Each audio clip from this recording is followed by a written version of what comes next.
Brother Kardell. How you doing? Can you hear me? Can you hear me pretty good? Right on, brother. I hear you loud and clear. Oh, that's good to hear. Yeah, man, you're looking great. How's everything been going with you? Everything's going good, man. Oh, that's Alhamdulillah, good. I can't complain. And I've been watching you, and you're my inspiration, brother. Oh man, I appreciate it. I just trying to set the tone, man. You definitely setting it, man, and you setting the bar high. You know what I mean? So I appreciate the work that you're doing out there. You know, trying to enlighten the brothers and sisters who have criminal justice involvement. You know, they need to see more people like you, like me, and other people who've been here on the Prison to Promise podcast, as well as people who've been on your podcast and others like ours. You know, it's not a whole lot of us out there making noise, but there's enough of us out there, I think, shedding light, on the path that brothers can find, Right. Yeah. No, I think that's the most important part. I mean, that's what it was. My whole mission was to shed light to show those inside that there are people who've been in your situation, gotten out, had a plan, they stuck to the plan, and they're doing some amazing things. So anytime I Yeah, get the opportunity to keep putting that in the people that I work with on the inside faces, yeah, it's always a blessing. absolutely. And I tell people often that is my life's work. Just what you described. This is my life's work. Nothing else, nothing more. I'll die doing this work. You know, Right. Yes, me too. absolutely. And again, there needs to be people who have lived experience really doing this work again to set the tone and let the people know if I could do it, you could do it. And for me, Right. it's the story of Malcolm X. I said, if Malcolm could do it, I can do it because he was a brother just like me. Right. You Yeah. know, To me, I would say it was had to be Malcolm X as well. I think it was just something about that the to see the transformation of a person dealing with the streets, hmm going to prison, and then come out and becoming the person who he became, having the knowledge that he possessed, the sense of power that he possessed, the ability to put together these strategies, yeah, and see many different things. That was always a major push for me to be like, all right, this is my capability. yeah, yeah, Um, yeah. And you talked about his knowledge and his power, and I think because he was able to strategize, that's what made him powerful. Because oftentimes, mhm. you and I both know people know a lot of stuff and they're quite knowledgeable, but oftentimes they're unable to strategize and put the pieces together to make something happen. And Right. that's where power lacks if they can't strategize and make stuff happen. You Oh know, yeah, most definitely. and we jumped right in just like we old homies, and just kicked it Right. right off. So there was no introduction. There was no superficiality. So I appreciate that. But if I could just back up a little bit, because people gonna be listening to this and they're gonna want to know, well, who is this dude, Kardell Sims? What can you tell the listeners about who you are and where you from, man? Cardell Sims, man. Where do I really go? I'm formerly incarcerated, most definitely. Formerly incarcerated. I appreciate that some people don't like me using the term inmate. I always say I'm the inmate to inspiration. A lot of with the terminology and everything going how it is now, I like to stray away from terms inmate, offender. But I always say that's what I was. I was an inmate. Ain't Yeah, no and if or buts about it. I wasn't in there talking about I didn't do it. I was involved in the streets real heavy, in and out of prison, been to prison 5 times. Each time I went to prison, I was an inmate. I was doing what inmate does, fighting, I was stabbing. I just was gelling. That's just what I was. 19-year sentence at the age of 23 years old. When I walked into the Missouri Department of Corrections, there was a sign written in red letters on the wall. And I think this is what made me become an inmate. When you're 23 years old, let me go back a little bit because I was I've been in foster homes and juvenile detention centers. At 15 years old, I caught attempted murder case. I could play basketball real good. Because of that, I was put into a foster home with stipulations that I graduate high school. So in order for me to graduate high school, because I was on the verge of dropping out, I got involved in sports. That was my thing, playing basketball. So that got me through high school, and I got scholarships. The thing was, I still had this mentality that I was a product of my environment. Environment I grew up in was gang infested, crime ridden. You know how it goes. I'm from the hood. You know the challenges and stuff that we face. And I always kept that as a product of my environment. My mother was on crack. My father was on crack in and out of prison. My household either had drug addicts or alcoholics in it. And so when I got basketball scholarships, I still carried this mentality. So when I went to play college basketball, I was still hustling and gang banging stuff on the college and living the college life.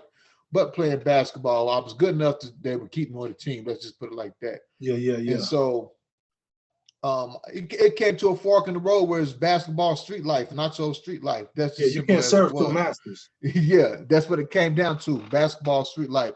I was getting some money faster in the street life, and that's what I chose. And I ended up catching drug cases. And like I said, I walked in the Missouri Department of Correction as an ex-basketball star with 19-year sentence for guns and drugs. And so I walked in there, and they had this in red letters. First time I ever walked in prison, it was red letters on the wall. With, like I said, 23 years old, 19-year sentence. On the wall, it said leave. It said leave all, not some. It said leave all your dreams and hopes behind. I mean, so that's what I did. My first prison bid. I went in there and left all my dreams and hopes behind. Forget the basketball. Basketball's out the way. You in a whole nother different world. And this world I had to adapt to, and it was a maximum security level 5. And so, you're seeing stabbing, you're seeing guards getting beat with crock pots, you're seeing all these different things, and you got to figure out how you're going to survive in this, and you got to come over the way to survive. So that's what I did. Fortunately, my first prison bid, a law got passed, which cut the mandatory time that I had to do was to serve in half for drug cases in Missouri. That's where I'm from, Missouri. And so the 19, I was already going on my 5th year. So they gave me immediate parole hearing. Went to the parole hearing, fastest parole hearing in history. I walked in there, they told me I was part of the problem, had a few more years to go, and asked me what I want to do, behavior and drug institution treatment. I told them, yeah, the criminal thinking, yeah, I do the behavior and drug treatment because I know it'll knock off the year off your time. And depending on how fast you get there, you got the possibility of getting out 1.5 years, 2 years early. So I'm like, yeah, everybody wants a drug program. We're going to get out early. Sound like that's what he was really focused on, getting out of it. Getting out early. That's how I'm going to take it. I'm going to get out. And so that's what I did. I took it. I got out 1.5 years early, got out to the same neighborhood, same block, same environment. Went right back to selling the same drug. Within 1.5 years of me being released, I caught a whole nother drug case, got a parole violation, sent back to prison while I'm fighting a new drug case. I ended up beating that drug case on the technicality. I got out of prison and went right back to the same thing, same neighborhood, same environment, same drug, same gang. And about this time, we was in the midst of gang wars was going on. There was a lot of gang wars and stuff going on. Some people was getting shot, some people was getting killed. And what happened was everybody, like I wasn't the only one going through this. All my friends, they was going in and out of prison too. So we was all on parole. And so what they did, they gave us all a parole violation, a technical violation for association, because there was a lot of, like I said, shootings and stuff. So they was like, y'all can't be around each other, stuff is happening. So a technical violation, they sent us back all to prison. We got out of that. I went right back to doing the same thing. Catch another case, I get a parole violation, I go back. And then one time I got out and I wasn't getting bothered by the police and nothing like that. And probably about 1.5 years, 2 year run, federal government came and picked me and 31 other people up. Quiet before the storm. Quiet before the storm. And when you look back in hindsight, I know I could see when the storm was really brewing. And so what happened was They picked us up, conspiracy charges for a distribution of cocaine and cocaine base, along with gang activity as well. And they took us all. It was like 31 of us that was broke down in different indictments that was all connected. Yeah. And they Just don't play. Yeah, they ain't playing. So they took I was in one of the biggest, I think we had like 12 or 13 people just on our indictment. And so they took us in the courtroom, they handed us these papers. And on the paper it had your indictment, all the charges that you was facing personally. And I really wasn't concerned with that. I was really tripping on the fact that at the top of the paper it said my name, it had my name versus the United States of America. And I'm almost mid-30s, so I done spent all my 20s in and out of prison, and almost all my 20s in prison, and then getting out and going in and out of prison in between the late 20s and up to this point. And so I'm just like, man, why do I keep finding myself in these situations? Every time I look up, I'm facing 10, 15, 30 to life. And only answer I came up with was just me. I kept putting myself in the situation. So from that point on, I made a personal oath to myself, a personal contract to myself, that I was going to dedicate to becoming a better person all the way around the board, to where I would be prepared. Because I knew one thing: every time I got out of prison, I never had no plan. And you always hear people say, "When you plan to fail." Right, and so that's how I looked at it. Like I never planned, and I always fail. So maybe let me try something different, start thinking different. And all that came from. Go ahead. Let me just say, it sounded like you got to this point where you were just starting to get frustrated and tired of going in and out of prison. And then you saw this big old entity up against you, probably figured, man, I can't whoop these jokers, the government. So you start thinking like, I got to find a different way to live this life.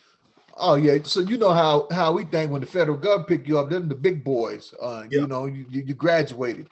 Yeah. And my graduation thing was, why do I keep finding myself in front of a judge talking about 10, 15, 20 to life?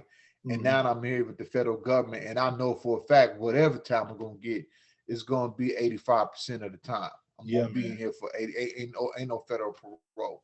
And like I said, I just came up with me. Like you the reason why. Ain't nobody else. All the people that's telling on you, all the statements, all the people did it is you. And from that point on, I made a decision to be the best me that I possibly can. Wow, man. Wow. And the light don't always go off for some people. Why do you think that is? Why don't the light go off for some people? I think with me, reason why it didn't go off for me, because I was just caught up in everything. I never took the time to ask myself why this happened. I always took it at this is part of the game. It's just part of the game. I'm supposed to go through this. This is part of the life. So it never clicked because I was moving too fast. It was just what hit me then was the fact that it was the federal government. Like I was used to seeing Kardell versus the state of Missouri, or Kardell versus the county. But this was the feds. I mean, I ain't really know how they operated, but I had a sense of how they operated. Just from being in the streets, you see documentaries and stuff like that. So it was kind of like, all right, you can't get no higher than this. But that ain't the question. Is why do you keep finding yourself in this type of situation? You know what I'm also hearing is there was some fear there. You was afraid these folks gonna lose me up in here. The federal government gonna swallow me. Oh yeah, most definitely. Well, I already took it as a loss when they came and got me. I took it as it's it. Because I done did I done got 19 years before. I done got extra time. This is it. Like, you finna get lost in the system. And I'm glad you said that, because that was one of my biggest fears about no matter what. Many times I went to prison, one of my biggest fears, I had two biggest fears about prison. One was I was afraid to grow old inside of a prison. I did not want to grow old inside of prison. I've seen people that was in prison that was 40, 50, 60, you seeing them old, and we know how the prison medical staff, I did not want to be old inside of prison. That was one fear. The other fear was that I didn't want to be in prison and a natural disaster or worldly disaster happens, and now I'm stuck in prison. I can't get out. This is how I got to go out. So I think it all boiled down to me dying in prison.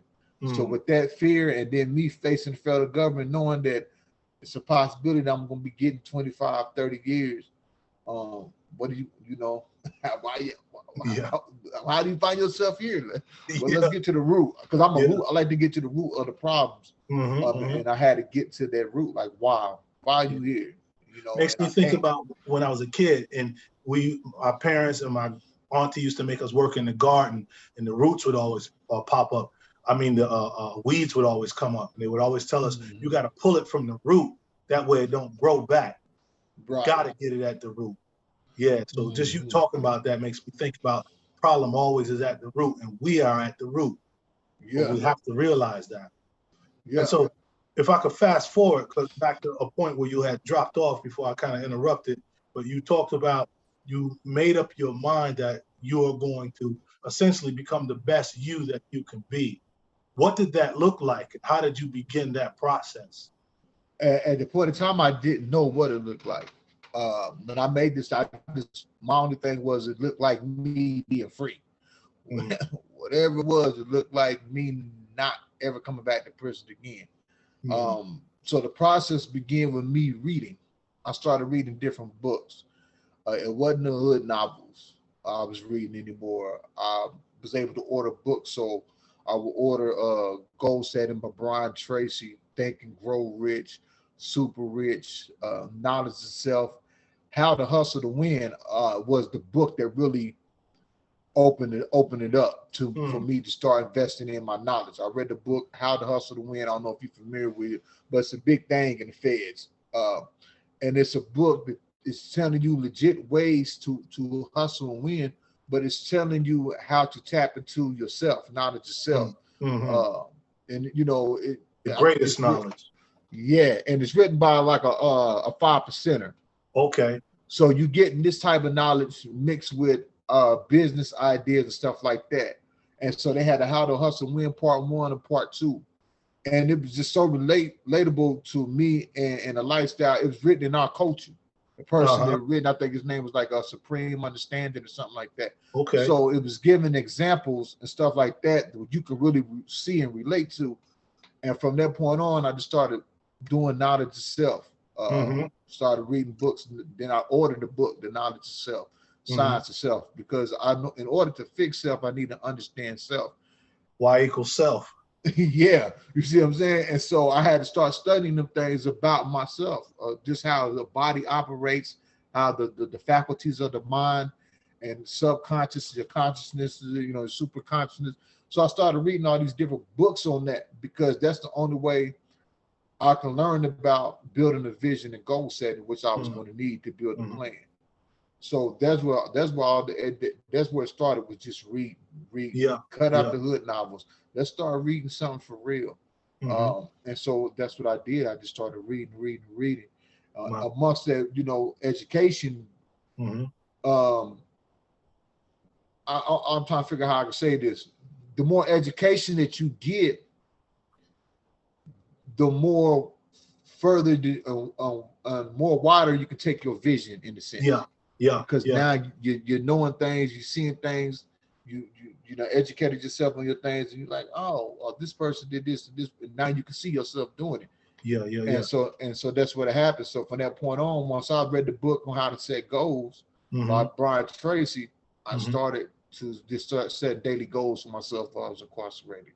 Dope. And you know, that was piece what you just mentioned about, you know, the more you educate yourself. And a lot of people think education means going to school, getting degrees, getting certifications and whatnot. And I think that's one aspect of education. But the true education is when you know yourself and understand your strengths and your potentials, you know. And so I'm glad that you just highlighted that for our listeners who may hear this, you know. Yeah, it was most definitely because the school of thought that I come from, it says to know thyself and know God. That's just the school of thought I come from, more science. So I was already under a school of thought of knowing thyself. I just never applied it. I never really got deep into it. It was just I'm a mo. You know, you know how it is in prison. You're the mo, man. Yeah, I'm a more. you know, and I never really took on the seriousness of the principles and stuff like that, because It was when a I first dormant got in, seed. all right, when I first came into prison, you was up under the temple was ran. It was more of, we was security for a lot of people inside the prison. We was more of a what they call what is it called the brothers. You got the you have the mild mannered guys that's in the temple. Then you had like the revolution. I was out the temple I was in. We was more of the revolution instead of more of the knowledge of self side. And so, you know, I really never. But once I started studying all these other things, I went back and started understanding the instability of man, understanding why I became inconstant, understanding how taking a lot of stuff just for granted. Not, you know, I want more, but I'm not even content with the stuff that I do have. I just started understanding myself. And once I started understanding myself, I started setting a vision and having expectations for myself. And that was the biggest thing. Yeah. And as we know and understand, both you and I, and probably many other people that are listening, you know, knowledge of self is at the root. It's the key. It's the master foundation. But what I'm also thinking about is we need supports along the way. You know, we can't do it all alone. Can you talk about what your support network looked like as you begin to bend a corner and started to figure out your way? And so while in prison, my support network was just close family members. Yeah. And they were, and it wasn't support as far as like money or stuff. It was support like, I want this book. I never wanted the money. Just send me this book. Right. I want this book. I want that book. And then I took this class inside of prison called Consciousness and Success. And the people that was in this class became the support because they was on the same type of stuff that I'm on. Now we talking about the federal system where everything is segregated. Now, I mean, you got race is the segregation, but amongst the race inside the cars is different segregation as well. So you got different race and different cars inside this class, but one thing we had in common, we was learning about consciousness and success, about certain things that apply to you being successful and dealing with your consciousness of things. And so we became each other's support system right then and there, because a white dude might have a book that, you know what I'm saying, I ain't never read, I didn't have. And, you know, a lot of in prison, you get them real tough, knowledgeable books, people hold on to them. So you they don't want to let them go because something can happen to them. They cherish them. It's like gold. And so being in that class, we all understood that we was on the same page. So we would all come to class with different books that we referenced. And that became, then when I got out, the same family members that had my best interest at hand, they became my support system. As far as supporting me when I started my company, because when I got into the halfway house, that's when I started taking the life coaching courses and became a master certified. By the time I left out of the halfway house, I already had a diploma for life coaching, but I kept going to school and became a master certified. And so once that happened, I started my business.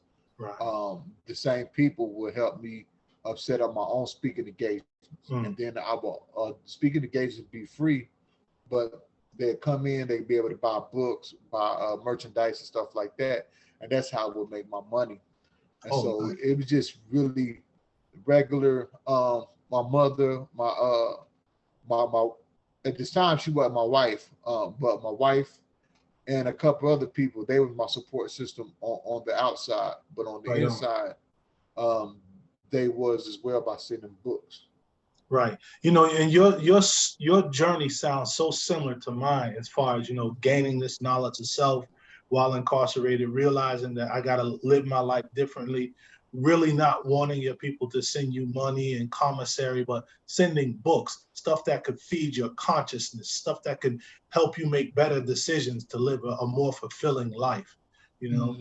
And one of the things that you just dropped, and I'd like for you to maybe tell the folks about, and that is what you're doing now, your business, your public speaking, your master coaching, and all of that.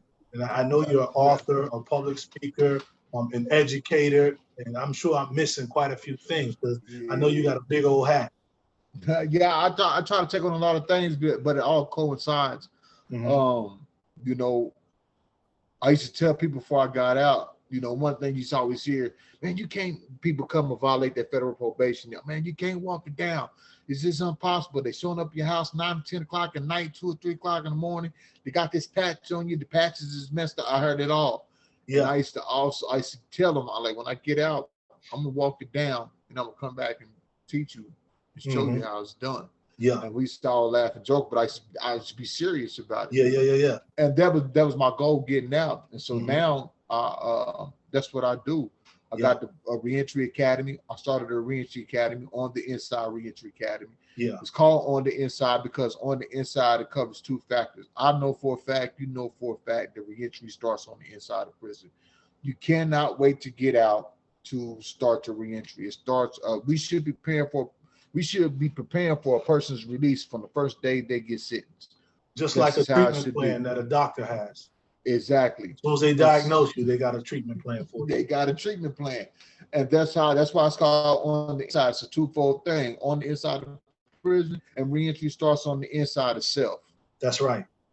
And them, I took them two things that I knew for a fact, and I turned it into a reentry academy. I want to go on the inside of prison and work with those incarcerated on personal development and making a mindset shift. Because and I base it on these things because there's resources out there. I'm just gonna be straight up honest. There's resources out here for formerly incarcerated now. You got a lot of people who was formerly incarcerated who got out, who's doing some amazing things, who's opened up some resources lane, whether it's barbershop, whether it's trucking, whether it's speaking, whether it's coaching. It's just something. Then you got people who not formerly incarcerated, but they open up their own reentry programs as well. So now you're getting help with housing, transportation. Like it's so much help. But you got to know how to utilize. You got to have a mindset to come out and take advantage of it. Right. So what I seen in Missouri was, I'm friends. It's crazy. I'm friends with a lady who's a PO. They had a pilot run program that they gave to her to oversee. If you was a high alert or high risk coming out of prison, you got put in this program. Now, as a so I'm gonna break it down on how they were seeing it on the criminal side. On the criminal side, the bad part of the program was you had to call in and make sure you might have to drop a UA every day. If you called in and your color came up, you had to go to 2 or 3 counseling sessions every day, and then you had some other classes throughout. Let's say you had to do a total of 7 or 8 classes a week, but you had to call in every day to drop UA. Criminally person, they ain't got the mindset and be like, man, that's just too much to get what they're off, to get the flip side of it. That's just the criminal thought. I've been there. But the flip side of you coming out with the mindset to take advantage of these resources, they help you find a job, they supply you with transportation, they're going to help you find a place to live and pay your first month rent and security deposit. Oh man. You get $500 just free money, and they give you a phone, and they pay the bill. With a positive mindset, you coming in there like, oh man, I'm finna win. It's designed and set up for me to win. I'm not tripping off the classes. I'm gonna do that. That ain't nothing because I expect that from myself. I expect to get out and do that. But what was happening was people weren't showing up to the counseling sessions or none of that. And so she had to call them all in and kind of make them write out their own warrant saying, if I don't start showing up to the class and stuff like that, this is my warrant for my arrest. And I said that was a mindset thing. And that's why I chose personal development and mindset. And that's why I do on the Inside Reentry Academy. Like you said, I'm an author. I write books. Inmate the Inspiration is my biography. I just dropped a new book. Well, it's not new. It's just revised and new edition of this book, Hustle, Attitude, Vision, and Education. Tapping the keys to tapping into your human potential. And I run my podcast, The Reentry Journey. We haven't did no episodes in a while. We finna come out with season 2, so we getting things together. But anything they got to do with reentry, whether speaking, going in prisons, teaching, I'm there. Just let me know, virtual and all. So that's really what I do, and that's what I love to do. That's my purpose. Dope, man. That's dope. I got goosebumps over here listening to you, Brother Kardell, because I know you the truth. You know what I'm saying? And so if anybody wanted to reach you how can they reach you for a speaking engagement and cop one of your books or anything like that? Just Kardell, I am Kardell Sims, whether it's Facebook, LinkedIn, my website is KardellSims.com, Instagram, this is Kardell Sims. I'm finding me. And I don't think I know people say they see me in a lot of stuff and I do a lot of stuff in reentry, but I let people know I'm gonna work with you. I'm gonna work with you. Don't worry don't worry about the hardness of the budget. I'm gonna work with you. If I can get in there, come holler at me. Let's make it happen. I'm ready to go. I'm down foot. I do free. I'll do half your budgets, whatever. It's just because this is what I love to do. When I walk in there, my purpose is to educate and be the walking example to those incarcerated. When you get out, this is what you can do. And with my class, I do the same way. When I go into class, like I thrive myself on, I used to say I want to be the first person to get out of prison to start a program and go back in prison, but it's not connected with a prison fellowship and you know, the basic people that's in prison. And then I ran into a person that was actually doing it, and it became my mentor, Andre Norman. So when I see Andre Norman actually doing this, I said, man, so this is possible. That you can be formerly incarcerated, come back in with your own program. And I said, well, man, but I said, I just don't want to be stuck in one prison. I want the capability to be able to go in multiple prisons. And that's why I designed the virtual side. So now I'm able to be in multiple prisons. Like I'm in multiple prisons in different states. That's because I got the personal development, the virtual side. And that's a big thing. And I want to be one of the first to do that. Just people. So it's like, we're going to cut out the excuses. You know, so when I come in on the virtual, even my physical program, I bring part of my class is having guests like you and other formerly incarcerated people come in, share their story, share their game and what they're doing, because I want to keep, like I said earlier, I want to keep pumping in your face. If you're incarcerated, I want to keep pumping people in your face that's formerly incarcerated, that's getting out doing some amazing things. It's not just me. Yeah, it's not just me. So you can eliminate that belief that I can't go out and do nothing. So you can eliminate, because I'm showing you, it's not just me, it's a whole bunch of us. You just got to have the mindset to come out and do it right. Absolutely. And each person that you put in front of them might be the person that sparked them. If it ain't you, somebody else might have the message for them. Right on. I'm with you here. So let me ask you this, man. If you could summarize your journey from federal prison or from the time of a youth when you were in gangs and witnessing all the crime and drugs and all that to where you are now, how would you capture that in a phrase or in a title or anything of that nature? I always say, my phrase is what I always say, outgrow what you were born into. Don't let the limitations of your background reduce the height of your potential. Grow what you were born into. Yeah, outgrow what you were born into. I'm writing that down. And don't let the limitations of your background reduce the height of your potential. That's my main saying right there. Don't let the limitations of your background reduce the height of your potential. Once you tap into your potential, your expectation changes. Yes, sir. And how you perform. Yes, sir. As it changes. Things you go after, it changes most definitely. Yes, sir. And all of us, I think, are born with this great potential.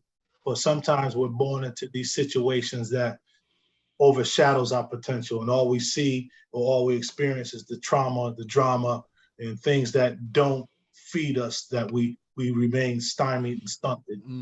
Exactly. We let the law of beliefs, to me, I always say we let the law of beliefs dictate our potential, because we go through so much stuff, and then we start believing a certain thing, and we start believing that this is how it is.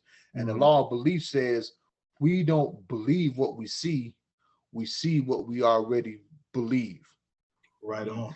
You see, and so that what you already believe that you can't do this, you already boxed in. And so I can go on. Your reticular activating system, that's all it's going to pick up. What's relevant to you and what's a potential threat. So you got to reprogram what's relevant to you and start seeing things different in order to do that. So And that's yeah, why you talked about that mind shift from the yeah, inside. that's what. Yeah, that's why I go in. When I say I go in on the inside, I'm going in on the inside. Of we going in on the inside of you. Deep dive. Deep dive. We got to Yeah. understand. I want you to know. Are you left brain? Are you right brain? Why do you think the way that you think? How did you learn? What's your learning pattern? What's your perception pattern? Like, you need to know all this about you, because Yes, it sir. plays in every aspect of your reentry. You want to know this. Absolutely. So when you go get a job, you go get a job that fits your learning style, your personality, so you won't be quitting that job every 2 weeks because it's just not you. Yeah, when you pursue training or whatever, you pursue the right kind of training, not the Yeah, training that's sexy, but what fits you. but what And again, fits you? that comes back to education, understanding what your true potentials and proclivities are and doing the things that's going to bring those out, Most Yes. definitely. I say that education is if you say what's one thing that got you to where you at and made the transformation, it would be education. Mm. Like you said, it's not the sit down school and education. It's not the you learn the education that way. You learn it through experience, but sitting down, reading, studying self and Yeah, stuff like that, that's a whole nother different ball game. Because now it's not the physical work that you're putting in. yeah, It's yeah. it's It's it's, that it's really emotional, it's psychological. that it's that getting to it's that root. That emotional psychological really determines how you react and how your action is physically. So that's what we're tapping into on the inside. I call it Otis on the inside. Otis on the inside. Dope. I like that. And with that, brother Kardell, I think we're gonna call it a wrap. Oh man, I appreciate you having me, man. Because we can talk on and on about it, man. Because it's just that issue, and minister what you do, and it's your passion. It's just a blessing to be able to get out there and be a walking example for those that's coming home, those who've been in a similar situation. And to me, I get inspiration out of everyone. If I wake up in the morning and I see you on LinkedIn doing what I feel like this is what you're supposed to be doing, yeah, man. that's inspirational. Brother, top of podcast. So let me hit you up, man. Yeah. Got to get on here. Absolutely. You're one of my inspirations, brother. That's crazy, man. You got to know that. To for me to reach out and have you as a guest on my podcast, I had to been watching you, and you was an inspiration to me as well. And I felt like your story needed to be out. So I really appreciate you having me coming on. Absolutely. Your podcast, sharing my story, continuing to work. Absolutely. And I appreciate you coming out with this platform. It's much needed. We need to continue to keep pumping, and not just in the world's face, but especially those that's getting out. They got tablets inside of prison, so they able to see stuff like this now, and that's important. And that's what I'm doing it for, mostly for those people and for those family members, man. And so again, it's reciprocal. You inspire me, I inspire you, you inspire me, and let's inspire the world, brother. Most definitely, true indeed. Yo, brother, you have a great weekend, and I'll be in touch with you to let you know when this episode drops. All right, you too, man. Keep it moving. Absolutely, brother. KIM. Keep it moving. All right, All right, brother. Peace.